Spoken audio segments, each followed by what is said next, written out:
Kalau kita kan prosesnya manual semua ya, pengrajaannya secara ATBM. Tentu diiringi dengan doa-doa, beda dengan mesin ya. Kalau mesin kan tidak bisa berdoa. Kalau manusia kan bisa berdoa, mengawali setiap tenunan hentakan-hentakan tenunnya dia juga berdoa. Bahkan ada pengrajin kami itu menenun sambil menghafalkan Al-Quran. Dia di tustelnya itu dia dikasih juz amma, dia sambil deres, sambil ngapal Al-Quran itu ada.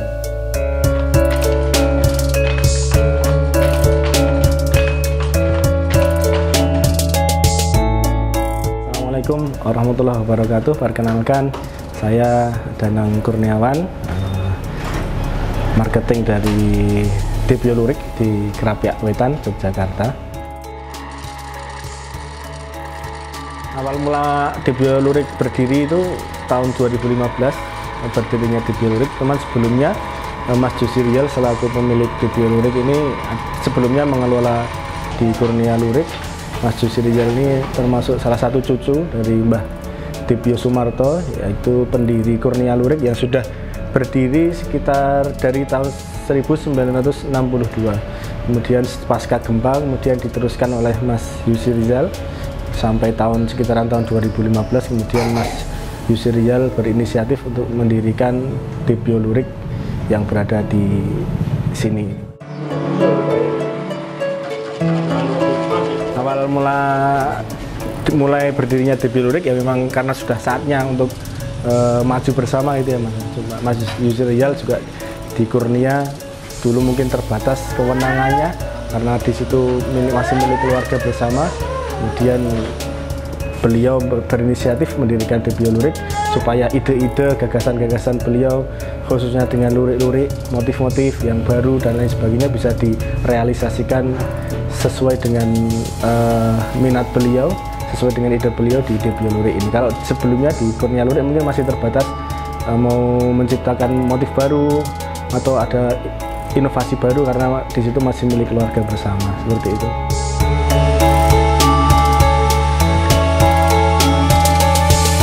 Produk secara konstruksi saya kira sama antara Kurnia Lurik dengan Debyo Lurik dari segi konstruksi benang ya, konstruksi susunan motifnya konstruksi luriknya dari sisir, kemudian dari ukuran benang dan lain sebagainya itu sama. Cuman yang membedakan ya motif-motifnya aja. Mungkin yang di Kurnia lebih cenderung dia full color, kalau yang di Debyo mungkin sedikit-sedikit lebih tua gitu Mas. Motif-motifnya tradisional, klasik seperti itu. Motifnya lebih soft gitu Mas.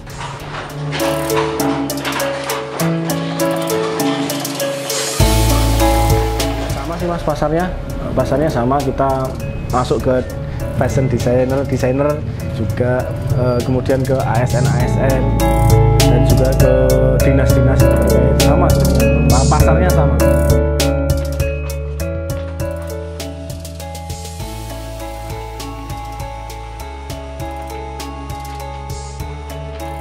Memang karena sudah warisan dari keluarga ya Mas, dari Mbah Debyo dulu sudah merupakan salah satu pengrajin tenun yang satu-satunya bisa dibilang ya mungkin yang bertahan sampai sekarang. Kemudian juga di samping itu kita juga menjaga salah satu warisan budaya yang luhur ini yang sudah diresmikan ya sama Kementerian Pendidikan dan Kebudayaan sebagai salah satu warisan budaya tak benda dari Daerah Istimewa Yogyakarta. Sehingga itu yang menjadi salah satu motivasi kami mengapa sampai saat ini kita masih bertahan memproduksi kain-kain lurik ini daripada kita membuka usaha lain atau bekerja di tempat lain memakai seragam yang bagus dan lain sebagainya. Kita cenderung masih mau ngopeni yang ini seperti ini, klasik-klasik tradisional seperti ini. Selain itu juga pemain lurik itu memang terbatas Mas, beda dengan batik ya. Kalau di batik itu di masing-masing daerah mungkin hampir ada ya, di Jogja juga mungkin di masing-masing kabupaten ada, di Jawa Tengah juga banyak. Kalau pemain lurik itu memang sangat terbatas. Kalau di Jogja mungkin tinggal ditemui beberapa titik saja ya.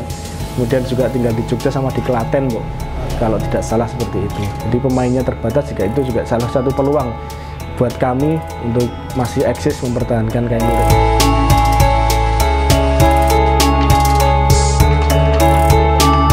Produk kain itu memang sebulan sekali itu kita sudah menyusun program itu memang selalu mengeluarkan motif-motif baru. Dan biasanya kalau motif dari Dibio Lurik itu kalau sudah keluar kemudian laku jadi trendsetter itu biasanya ditiru oleh pengrajin-pengrajin lain. Ya tidak apa-apa, memang yang penting kita selalu berkreasi, mengeluarkan motif-motif baru, dan juga kita juga mengeluarkan motif-motif yang ikat seperti ini Mas. Kita bermitra dengan pengrajin di tempat lain, kita bermitra motifnya dari kami, kemudian mereka menyusun sesuai dengan permintaan kami. Itu yang tidak ditemui di pengrajin-pengrajin lain mungkin.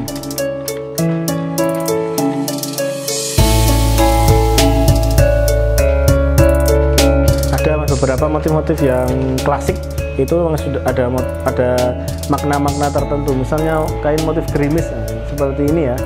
Motif gerimis ini menandakan lambang kesuburan. Kalau zaman dulu yang memakai raja, dengan penuh pengharapan semoga dengan memakai kain lurik ini, raja itu kan, kalau gerimis itu kan menandakan sebuah kemakmuran. Jadi seorang raja diharapkan bisa memakmurkan rakyat yang dipimpinnya seperti itu. Kan kalau lurik itu kan, kalau kita kan prosesnya manual semua ya, pengerajaannya secara ATBM.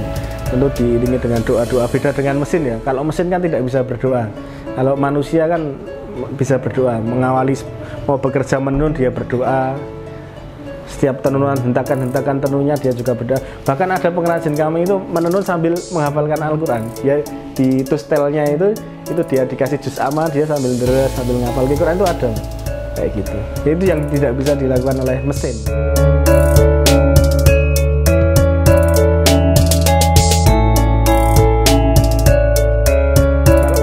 Kita di Indonesia hampir semuanya sudah pernah ya Mas Ian, Mas Agil ya. Mayoritas kita di Jabodetabek, ke desainer, ke kantor-kantor dan lain sebagainya. Cuman yang paling banter memang di Jabodetabek. Pernah ke luar negeri, beberapa kalau yang intens itu ke Malaysia, ke Singapura, itu yang setahun sekali biasanya dia order. Kemudian beberapa di Mesir juga pernah. Cuman 1 kali 2 kali gitu, kayak gitu.